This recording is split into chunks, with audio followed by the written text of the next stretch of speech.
It's been 50 years since the start of the Nigerian Civil War. It's also known as the Biafra War. It was one of the bloodiest and most divisive conflicts in post-independent Africa. Yet so many years later, some of the issues that set it off continue to make the headlines. In 1960, Britain, the colonial power, granted independence to Nigeria, a diverse country with hundreds of ethnic groups. But at the time, Nigeria was dominated by the Hausa people in the northern region, the Yorubas in the western region, and the Igbos in the eastern region. But it wasn't long before this new nation, Nigeria, was plunged into political and ethnic turmoil.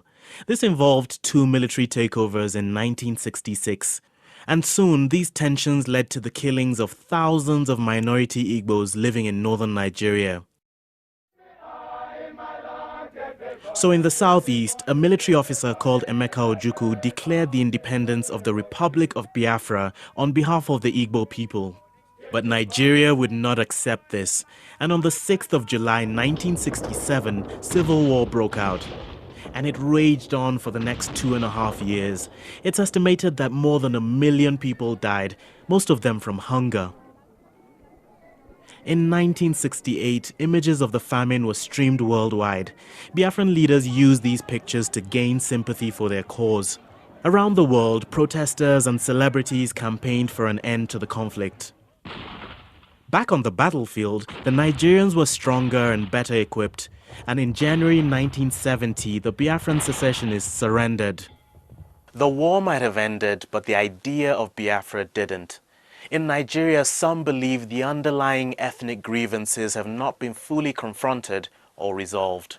A new generation of pro-Biafra separatists has reignited the cause, and they hold marches and protests regularly in Nigeria and abroad.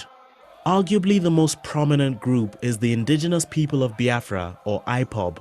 Its founder, the British Nigerian activist Nnamdi Kanu, was arrested for his rhetoric in 2015, but his detention has only boosted his popularity. I've said before, and allow me to repeat, Biafra or death. One of the two must happen. The establishment is still opposed to the idea of Biafra.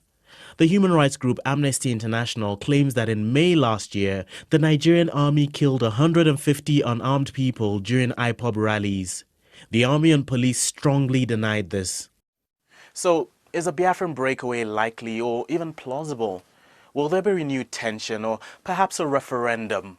It's a sensitive topic, but as Nigerians look back, they'll be keen to avoid a repeat of the dark history their people suffered.